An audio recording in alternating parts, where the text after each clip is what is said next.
Hello viewer, এখন কিন্তু সারা দেশে ধাপে ধাপে স্মার্ট কার্ড বিতরণ করার কাজ কিন্তু শুরু হয়ে গেছে।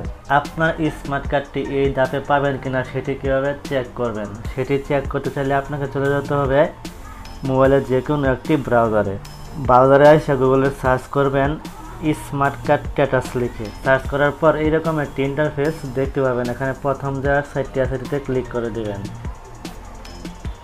ক্লিক করার পর এরকম একটি ইন্টারফেস দেখতে পারবেন। এখানে প্রথম বক্সটিতে আপনার জাতীয় পরিচয়পত্র নম্বর অথবা ফর্ম নাম্বারটি দিয়ে দেবেন। দেওয়ার পর নিচে দেখতে পাবেন দেওয়া আছে জন্ম তারিখ। এখানে আপনি আপনার জন্ম তারিখটি দিয়ে দেবেন। জন্ম তারিখ দেওয়ার পর নিচে একটি ক্যাপচার দেখতে পাবেন। এই ক্যাপচারের ভিতরে ইংলিশে ওয়ার্ড অথবা সংখ্যা থাকতে পারে, এখানে যাই থাকুক না কেন নিচের এই বক্সটিতে দিয়ে দেবেন। দেওয়ার পর সাবমিট অপশনে ক্লিক করে দেবেন। যদি এরকম দেখায় তাহলে আপনার স্মার্ট কার্ডটি তৈরি হয়ে গেছে।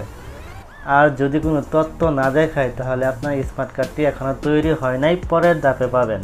যে এখানে আপনার স্মার্ট কার্ড কবে পাবেন এবং কোথায় থেকে আনতে হবে তার কোনো সব কিছু বিস্তারিত এখানে দেওয়া আছে। ধন্যবাদ।